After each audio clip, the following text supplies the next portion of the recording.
ce geste de toi viendra mon secours.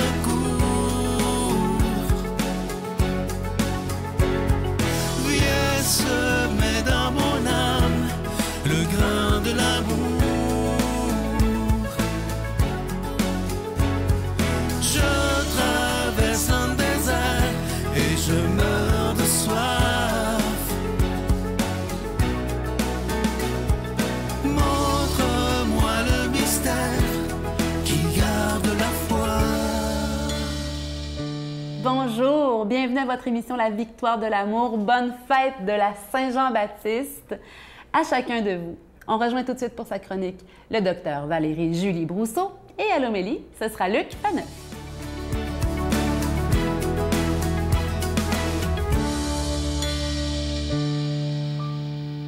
Bonjour, ici Dr Valérie Julie Brousseau avec la chronique Nomade du désert.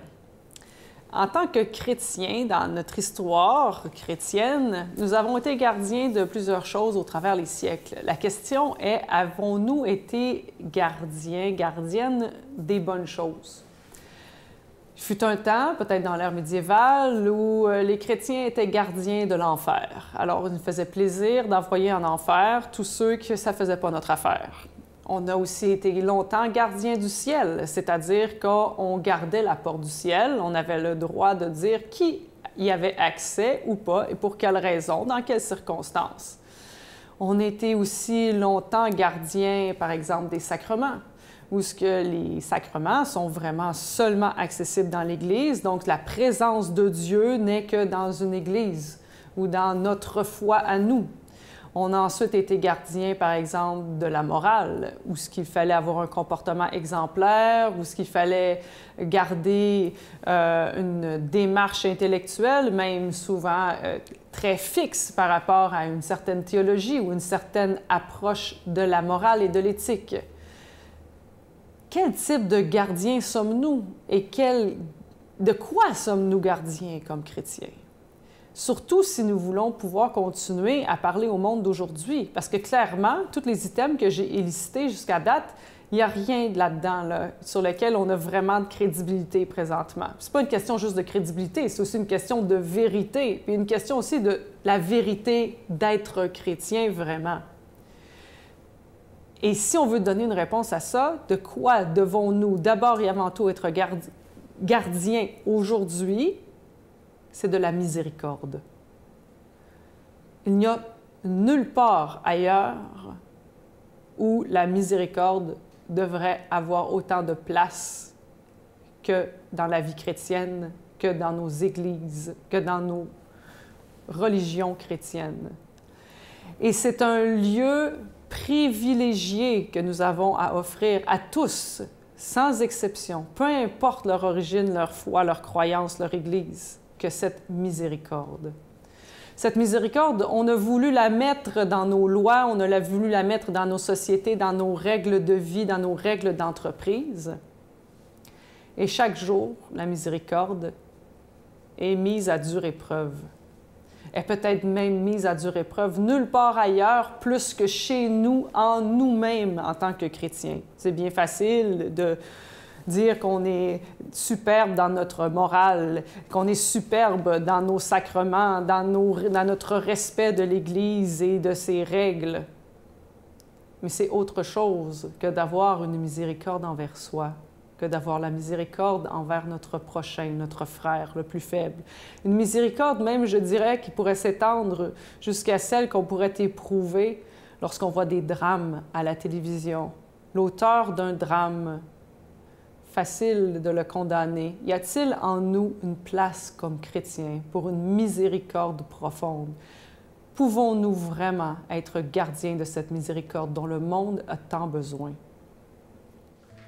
Notre Père qui es aux cieux, que ton nom soit sanctifié, que ton règne vienne, que ta volonté soit faite sur la terre comme au ciel. Donne-nous aujourd'hui notre pain de ce jour. Pardonne-nous nos offenses, comme nous pardonnons aussi à ceux qui nous ont offensés. Et ne nous laisse pas entrer en tentation, mais délivre-nous du mal, car c'est à toi qu'appartiennent le règne, la puissance et la gloire pour les siècles des siècles. Amen. Je continuerai à croire, même si tout le monde perd espoir. Je continuerai à aimer, même si les autres parlent de haine. Je continuerai à construire, même si les autres détruisent. Je continuerai à parler de paix, même au milieu d'une guerre. Je dessinerai des sourires sur des visages en larmes et je tendrai les bras à ceux qui se sentent épuisés. Oui, je continuerai à croire. Juste un peu d'amour donné par amour, il n'en faut pas plus pour soulever la vie. Un seul mot d'amour écrit par amour, et le cœur s'emballe et tout est reparti. Pour juin, le cadeau du mois est absolument extraordinaire. Il s'agit du nouveau CD musical du père Michel Marie, 12 magnifiques chansons. Vous pouvez le recevoir avec un don de 25 $ et si vous en voulez 2, pour donner en cadeau avec un don de 40 $. Je t'aime, je t'aime, je t'aime, je t'aime, je t'aime, la vie. Quand tu pleures ou quand tu souris, je t'aime, je t'aime, je t'aime, je t'aime, je t'aime, la vie. Sur tes beaux jours et sur tes nuits, si le printemps est au rendez-vous, tant mieux pour vous. Mais si l'hiver vous joue des tours un jour sur deux, sous le ciel de Paris, jusqu'au soir vont chanter. La Victoire de l'amour, case postale 120, succursale Boucherville à Boucherville, le J4B 5E6, je vous la redonne. La Victoire de l'amour, case postale 120, succursale Boucherville à Boucherville, le J4B 5E6. Également par téléphone, par carte de crédit du lundi au vendredi de 8h30 à 16h30 dans le 514-523-4433, 523-4433 ou sans frais, le 1-888-811-9291, 1-888-811-9291 et aussi sur notre site internet le www.lavictoiredelamour.org. Que reste-t-il de nos amours? Que reste-t-il de ces beaux jours?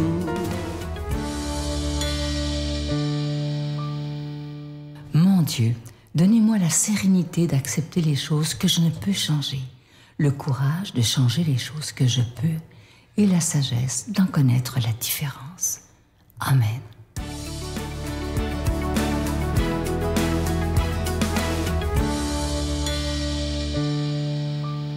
Bonjour, heureux d'être avec vous en cette fête nationale des Québécois. Oui, le 24 juin, bon, qui est une fête, j'allais dire politique, une fête civique, mais qui est d'abord et avant tout depuis la Nouvelle-France, qui est une fête donc religieuse, donc mémoire de Saint Jean-Baptiste. Et l'Évangile qu'on va entendre aujourd'hui va nous parler de lui, va nous amener à réfléchir sur quelque chose de plus profond encore, que je dirais le simple mystère de Jean-Baptiste.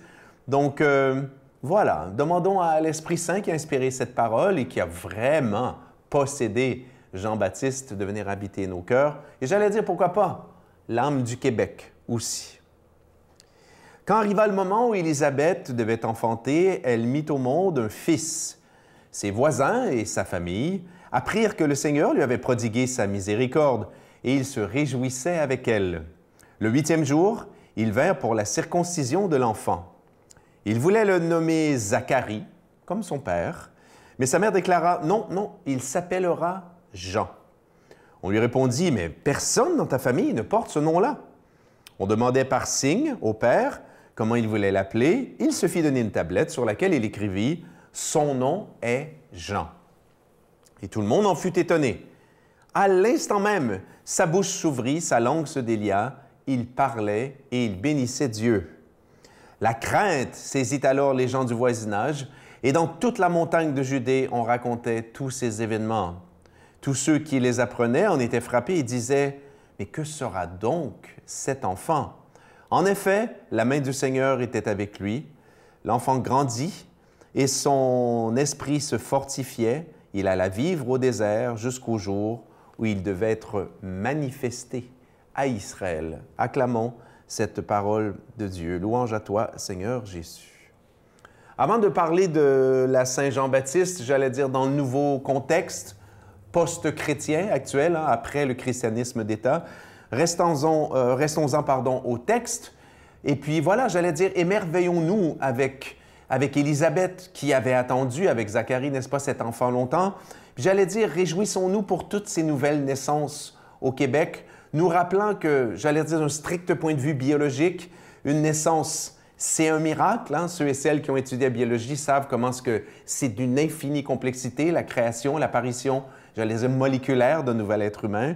Puis prions aussi pour les couples qui en désirent vraiment un enfant ou des enfants et qui, pour toutes sortes de raisons, ont des difficultés à en avoir. Donc, on les porte dans notre cœur aujourd'hui. Puis, bon, on rappelle évidemment que chaque enfant est un cadeau qui enrichit le couple. Bien sûr qu'on peut être un couple heureux et épanoui sans enfant, mais il y a quelque chose, comment dire, une plus-value, une matérialisation de l'amour. Hein? L'amour qui crée un être humain, c'est un projet absolument extraordinaire quand deux personnes s'aiment. Alors, cette bénédiction-là.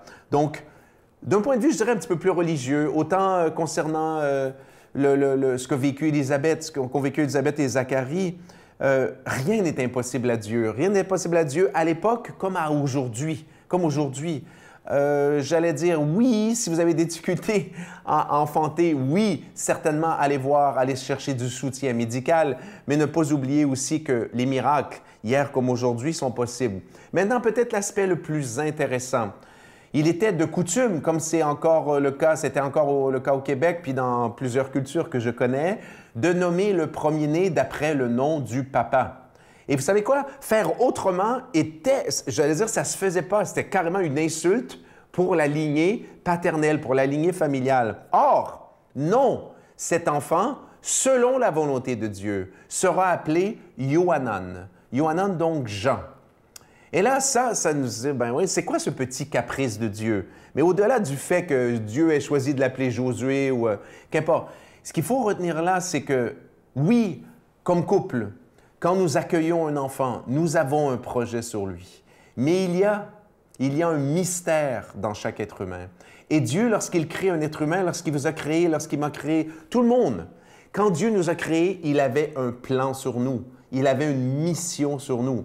Et j'allais dire, et l'Apocalypse en parle, Dieu aussi, il y a le nom que nous a donné nos parents et il y a le nom qu'on a pour Dieu. Un nom unique qu'on apprendra chacune au moment de notre mort. Et dans ce nom-là, j'allais dire, il y a le mystère de notre vocation, qui est une vocation absolument unique. Maintenant, pour en revenir, écoutez, oui, la Nouvelle-France a été créée, habitée par Jean-Baptiste. Jean-Baptiste a fait quoi de toute sa vie? Jean-Baptiste a pointé le doigt. C'était le précurseur, celui qui pointait le doigt vers Jésus. Jusqu'à très récemment, on n'avait plus besoin, lorsqu'on célébrait la Saint-Jean-Baptiste, de pointer le doigt comme Jean-Baptiste vers Jésus. Voici l'agneau de Dieu qui enlève le péché du monde. Mais dans le contexte actuel, la Saint-Jean-Baptiste, messieurs, dames, ce n'est pas seulement une fête civique, c'est la fête qui pointe vers Jésus. Rappelons-le à nos frères et sœurs, demandant Dieu de nous bénir, lui qui est Père, Fils, Saint-Esprit. Bonne Saint-Jean. Je vous salue Marie, pleine de grâce. Le Seigneur est avec vous. Vous êtes bénie entre toutes les femmes, et Jésus, le fruit de vos entrailles, est béni. Sainte Marie, Mère de Dieu, priez pour nous pécheurs, maintenant et à l'heure de notre mort. Amen.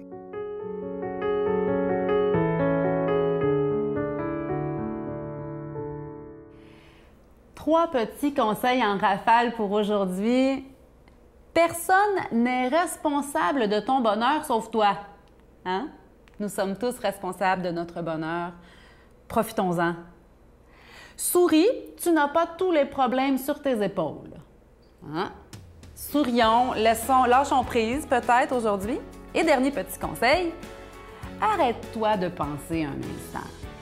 C'est correct de ne pas avoir réponse à tout. Hein? Suffit le stress et l'inquiétude. Je vous souhaite à tous une excellente journée. Il me disait, tu sais, je vais m'enlever la vie si tu m'abandonnes. Toutes les autres femmes avant toi m'ont abandonné. S'il te plaît, reste avec moi. Donc, ça a commencé comme ça. Puis rapidement après, la violence physique est embarquée. Puis quand la violence physique était là, les menaces de « si tu pars, je vais te tuer », elles étaient déjà là.